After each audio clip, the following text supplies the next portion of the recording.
तो स्टार्ट करते हैं। सबसे पहला क्वेश्चन क्या है कि जन अभ्यारण योजना, ये जन योजना अभ्यारण है, ये किस मिनिस्ट्री ने स्टार्ट किया था? तो ये मिनिस्ट्री ऑफ पंचायती राज ने स्टार्ट किया था। ठीक, अब इससे रिलेटेड दूसरा क्वेश्चन है कि व्हाट इज द एम क्या है जन योजना अभियान का? तो अब देखिए ये स्टार्ट कौन किया? तो मिनिस्ट्री ऑफ पंचायत स्टार्ट किया। तो इसका एम क्या होगा कि रूरल जो पंचायती राज का डेवलपमेंट है उसका होगा। तो to accelerate the people's participation in preparing the panchayati development plan, जो पंचायत का जो डेवलपमेंट प्लान होता है, कोई भी प्लान होता है तो उसमें पीपल्स का पार्टिसिपेशन मतलब लोगों का भागीदारी बढ़ाने के लिए जन योजना अभियान। अब आप ऐसे भी समझ सकते हैं कि जन योजना मतलब लोगों का योजना अभियान, मतलब लोग का पार्टिसिपेशन कैसे बढ़े उससे रिलेटेड है। अब section 6A of citizenship act was upheld by, अब देखिए ये क्वेश्चन अब डाल दिया है, इस टाइप से नहीं पूछेगा बट स्टिल ये सुप्रीम कोर्ट होगा कि अपहेल्ड कौन करेगा? तो सुप्रीम कोर्ट करेगा। लेकिन इसके बाद का जो क्वेश्चन है, इसके बाद का जो क्वेश्चन सेक्शन 6A से रिलेटेड है वो बहुत इंपॉर्टेंट है, बिकॉज कि provision related to which country, मतलब जो 6A है वो किस कंट्री से इसका प्रोविजन रिलेटेड है? इसका प्रोविजन रिलेटेड है बांग्लादेश से। अब देखिए इससे भी सबसे, अब ये तो पहला होगा कि बांग्लादेश से रिलेटेड है, अब इससे भी ज्यादा इंपॉर्टेंट जहां से और क्वेश्चन बनने का चांस है अब ये है क्या? तो migrants covered under section 6A, मतलब जो सेक्शन 6A है उसमें जो माइग्रेंट्स कवर है जो असम, और ये बेसिकली असम के लिए है।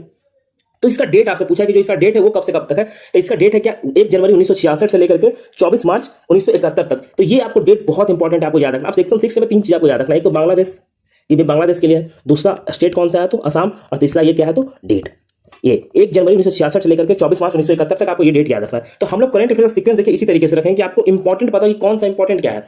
अब नेक्स्ट बढ़ते हैं, who became the chief minister of Jammu and Kashmir. अभी जम्मू कश्मीर में जब इलेक्शन हुआ था अक्टूबर में, तो कौन जम्मू कश्मीर के चीफ मिनिस्टर बने? तो आप सबको पता है कि जो चीफ मिनिस्टर बने कौन बने? उमर अब्दुल्ला बने हैं चीफ मिनिस्टर। अब कौन सा पार्टी मैक्सिमम सीट लेकर के आया था जम्मू कश्मीर में? तो जो उमर अब्दुल्ला का पार्टी है नेशनल कॉन्फ्रेंस, ये सबसे ज्यादा सीट लेकर के आया था। आगे बढ़ते हैं और हम देखते हैं कि who is the current chief minister of Haryana.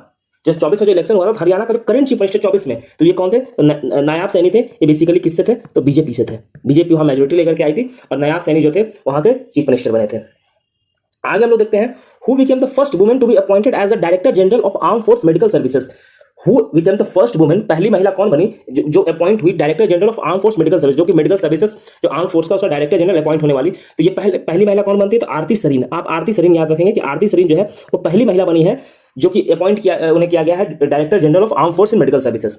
आगे हम लोग बढ़ते हैं, देखते हैं कि actor Rashmika Mandanna who was appointed as a national brand ambassador of which initiative. अभी देखिए ऐसे इनको तो अपॉइंट बहुत सारी चीज के लिए किया था, लेकिन एक नेशनल इनिशिएटिव चला था जिनके लिए इनको अपॉइंट किया गया था। तो Indian cyber crime coordination centre, मतलब साइबर क्राइम के लिए इनको, जो साइबर क्राइम से रिलेटेड है उसके लिए इनको अपॉइंट किया था। अब इसको आप ऐसे याद रख सकते हैं कि आपको अगर थोड़ा बहुत भी अगर आप न्यूज को फॉलो करते हैं या फिर सोशल मीडिया फॉलो करते हैं तो आपको पता होगा कि रश्मिका मंदाना का एक मॉफ वीडियो सोशल मीडिया पे बहुत वायरल हुआ था। तो आप इस तरीके से याद रख सकते हैं, इसीलिए इनको इंडियन साइबर कोऑर्डिनेशन सेंटर का इनको ब्रांड एम्बेसडर